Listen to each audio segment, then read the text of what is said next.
Welcome to Tater Time with Big Al and the Tater. Your host, Mr. Caleb Strickland. Welcome to week 7 of Tater Time. We are a short one, Mr. Big Al, this week. He has decided to go watch the Titans play at Mile High. We do miss you. Good luck with the snow tomorrow. That's right. He's going to be ankle deep. Easy. He's short. So anyway, all right, Tater, let's move into the show. You got your high school picks. Where you at? Okay, so let's slow it down a minute and recap last week. So back it up. So my prediction of the Mustangs beating the Indians did come true. A little surprised it wasn't as close as I thought it would be. They still won by 8, which is kind of close, but they were up 14 at one point. Mustangs moved to 6-1 on a real hot streak right now. Have a chance to go to 7-1 for the first time since 2004. That year they made it to the 4th round of the playoffs, so playoffs setting up pretty nice. But they do have a tough opponent coming in, the Selma Saints, who are 5-2, and they've lost some pretty tough teams. Is why they're 5-2. That being said, it'll be a hard-fought game Friday night, Stanhope. I do believe the Mustangs, as hot as they are, I think they get it done and get another win and go to 7-1. Prattville beat the Lee Generals 20-3 during homecoming, which I told you again, you didn't have to worry because y'all are going to get it done. And we did. So Prattville is 5-1 going to Crampton Bowl tomorrow night against the JD Volunteers. So another big win for Prattville. You can mark those 2 wins down. All right, mark them down. All right, so let's move into storylines from coming out of last week. We have our in-state stuff. Auburn loses to Florida, and they took a pretty serious injury in that game. Give me your thoughts there, Tater. Well, let's start off with the game. So, again, I had to go back and rewatch this game because I was actually at work, so I missed. Take a time out. Where is your dedication at? Well, you gotta make Work. that money to pay the Work. bills. So anyway, go back to the game. Let's just say what it is. It was a slop fest. Yeah. 8 turnovers combined. Auburn was given many chances to win this game, and like I said before the game, I didn't see this going this way, but I did say the way Florida was going to win is they were going to get after Bo Nix. Yep. And they did. They got after him. They got him twice. They got 2 sacks on him, but they got pressure on him consistently the whole game. Well, they had a huge sack. I Yeah. mean, they had 2 sacks. They also had one for 22. Yeah, well, one of those sacks you put on Bo Nix, I feel like, because you can't scramble around like that and put yourself in a situation to lose that many yards on that play at that point in the game. Yeah, I can't remember which commentator said it, but he basically said one of the best things about a freshman quarterback is they won't be a freshman next year. Yeah. And I couldn't agree more. I do think that was a freshman mistake. Well, so and let's I know he's taking a lot of heat, and a lot of it comes back to him just for the fact it's kind of like the whole Jeremy Johnson thing. The year he was coming in, Auburn basically said he's going to win the Heisman, coming in right away. yeah. And it's a lot of pressure on a freshman, and yeah, That's a lot of pressure on anybody. On anybody, especially a true freshman. And look, I'm not going to sugarcoat it though. He has not looked good a lot this year. I mean, there's been a couple games. The Mississippi State game, he looked good, but you could tell he's a freshman. Yeah. And Well, and his numbers have never been great. Yeah. And I go back to they got that backup kid in there. He's like 6'3", or no, he's taller than that. He's like 6'6", I think. Yes.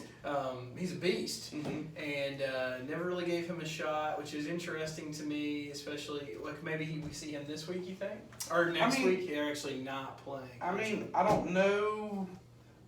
I think they're going to have to get creative without Bobby Whitlow, though, which is the injury we're talking about. Mhm. He could be out 4 to 6 weeks, which is not good news. Right. That's the worst news that Auburn could have. So now you're going to have to figure out what to do. And I do feel it's going to be a combination of stuff. I think you'll see Gatewood more. I think you're also going to see them try to establish and Cam Martin. And then I also feel like they're going to try to get Schwartz involved and use his speed, maybe try to use him back there a little bit. So I can see the different combinations. So I definitely think it could be an issue. thankfully they have Arkansas next week. Yeah. And they should be able to get it done against Arkansas. Okay, all right, let's move around the SEC a little bit. We got Georgia playing Tennessee. A little bit of an early hiccup. Yeah, and I mean, it was, look, don't need to overhype it or whatever, but Tennessee was hanging with them for a little bit. And Hey, Jay, I'm just... come on. Was Ole Miss hanging with Bama? Well, no. but I mean, like, seriously, if you go back, Georgia struggled to start the game. They did. But they got it rolling, and they blew out the Vols. Got a score before halftime. They ended up going on to a 43-14 win. The biggest news of this game, Tennessee drops to 1-4. Yep. They have Mississippi State coming into town. They need this win. Yeah. And we always say that. It seems like every week it's a must-win, but it is. Because after the Bulldogs, they go to Tuscaloosa. Yeah. And it's just not looking good. All right, Ohio State will move out of the SEC. Your favorite team, the Buckeyes, they just destroy Michigan State. Yeah, they destroyed them. It's funny. So much hatred. It's just funny. So much hatred. Hearing the talking heads, hearing your David Pollocks, who again, look, I just think it's funny how you say one team looks great against inferior talent, whatever, but then another team, oh, well, they haven't played anybody. Well, it's honestly, a lot of teams haven't played anybody still. And like I've been saying, and nobody wants to listen to me, they beat a Michigan State team who, again, is missing some players on offense. Their defense hung in a little bit. 34-10. Is it really destroying? They had their way with Michigan State. They had a handle on the whole game. So, yeah. But, again, we're not going to find out how great Ohio State is. And some of these other teams like Notre Dame with their beating the mighty Bowling Green. I mean, they did beat them. Yeah, they beat them. They beat the mighty Bowling Green 52-0. Yeah. And then Oklahoma beats a great powerhouse in Kansas. Oh, yeah, that's basketball. I forgot. Yeah. But 45-20. And look, Jalen struggled a little bit with that defense. He did slow down just a little bit. And look, they're playing Texas this week, so we're going to find out with some of these teams like pretty soon. And even with Alabama, we're going to start finding out about them too. We're starting to get into conference play. We're going to find out what everybody's got. Yeah. All right, let's move into picks for this week. Speaking of that, all right, so first game we're going to pick is Oklahoma and Texas.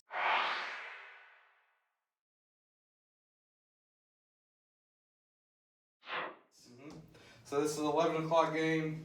The State Fair, they're in Dallas. The State Fair. Yeah, we Get talk you about a funnel we cake. talk about it every year. Yeah, get you a funnel cake. Enjoy a little cheese nachos. And before we get into that, let's talk about the comments Jalen made about he'll be all right because he's playing the Iron Bowl. Oh. And a lot of folks didn't like the statement, but look, man, the Iron Bowl's tough. Yeah. So I'm with Jalen on this. I think he'll be fine. Yeah. Like, I couldn't being in one of these games. But that all being said, I do think them struggling a little bit with Kansas is kind of like, a red flag a little bit. Okay, And so who's your pick? Who you taking, the Horns or the Sooners? So I'm going to go with the Longhorns. And this is because, again, this was one of my 4 teams in the playoff, and I still believe. You need this win. Well, you need I don't this win. need this win. I believe Texas will win this game. You just don't want any more people falling out of your playoff picks. No. So all right. Let's move over to Penn State at Iowa.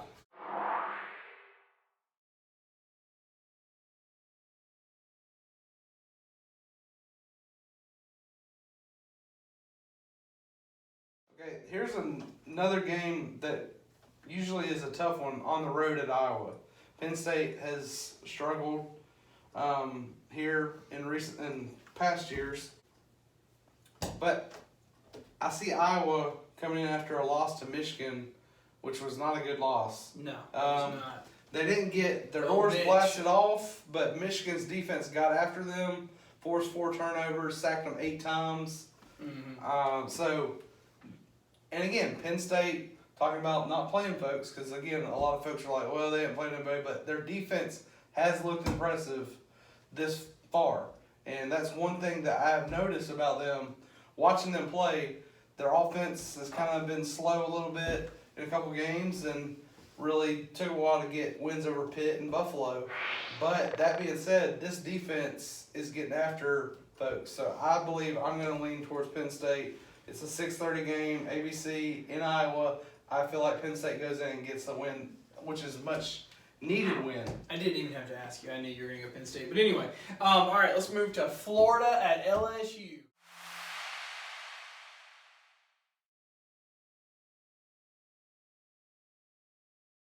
Yep. So, LSU's been getting a lot of hype. A lot of hype. They really have, and some of it's deserved. But again, if we're going to talk about have they been impressive? Yes. Has their schedule been impressive? No. Besides Texas, that's the big win. But Utah State, Louisiana Tech. This is AJ Vanderbilt. shade. Vanderbilt.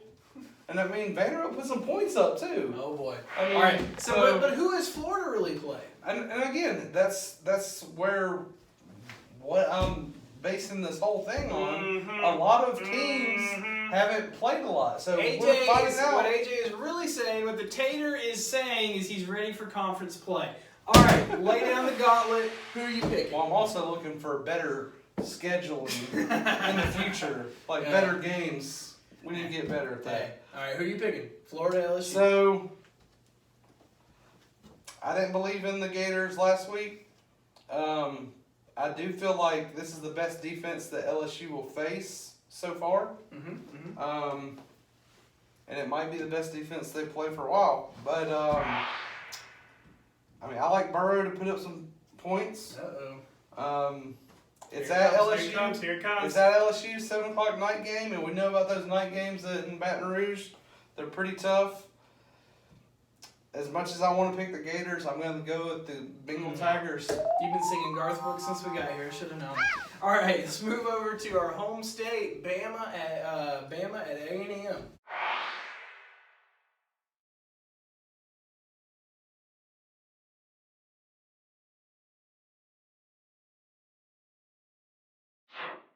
Well, this is a game. Bama's coming off week. A&M's coming off week. A&M did not look good against Auburn. Definitely not a struggle bus. This might surprise some folks, I definitely see A&M playing better in this game. I feel like with the week off and just the way... They recover a little. Well, as young as Alabama's defense is, and they're trying to figure stuff out still, I'm not saying Bama loses this game. I think Bama should win. But I definitely could see this being close to start with. See A&M hanging around for a little bit. I think Bama will be too much, though. I don't know if I like them 17 points. I'd probably go 14 with Bama. Okay. I think... So you're not buying the spread? Well, it's just... It might not be that. It's just... I know how it is. So you're taking Bama, not Bama 17? I'm taking Bama, not 17. But again, it's just like one of those things... Bama always gets the best from folks. All right. Carl Reed, this one's for you. Yep, so this is the real game of the week that we want to talk about. And Carl, you've been asking for this for a while. A little background about this team that we're talking about. The Slippery Rock. That's right. That's right. Big game with Slippery Rock. IUP, which is Indiana University at Pennsylvania Crimson Hawks.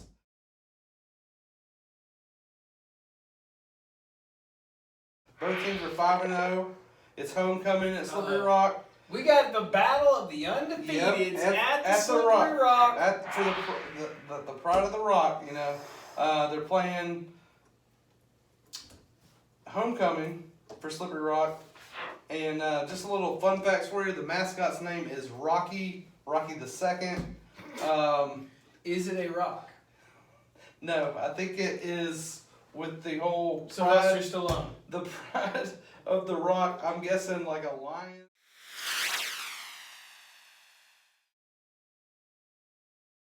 Kind of deal. I don't know exactly what he is. I just know, and Carl Reed, you probably could let us know what he actually is. I have no idea, but his name's Rocky.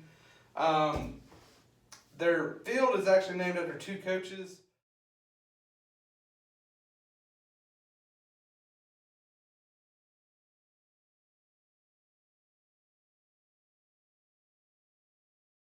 George Mihalik, I think that's how you say it.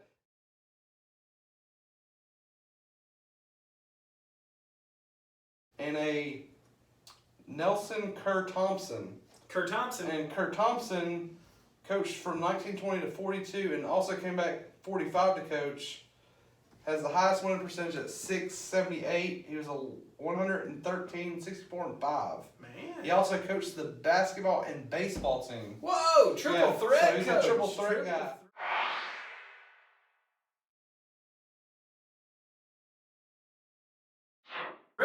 And George Mihalik, he coached 88 to 2015. He was 197, 11, and 4. So who are you going with? Are you going with the Slippery Rock or are you going with the Crimson Hawks? Let's just say you gotta watch out for those Indiana University at Pennsylvania.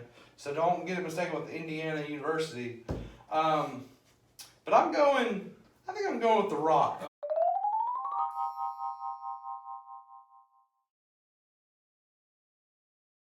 Oh, all right, old Rocky. Yep. All right, so let's move into our last segment for the day, sneaky good games. Tater, what's your sneaky good game for the week? Okay, well, let's go down to Eugene for Colorado Buffaloes at Oregon on Pac-12 after dark Friday night. That's a Friday night game, yeah. All right. I'll go with this one. Good deal. All right, well, I think I'm going to go Southern Cal at Notre Dame. I know it's not really sneaky good because it is kind of one of those classic matchups, but I do think it'll be a good game, and I do think that it's probably one that our eyes will watch. So, all right, thank you so much for joining us. Make sure to let us know what you think in the comments section. Let Kyle know that he can never miss again. Yep, we're going to miss you, buddy. Be careful. Have fun.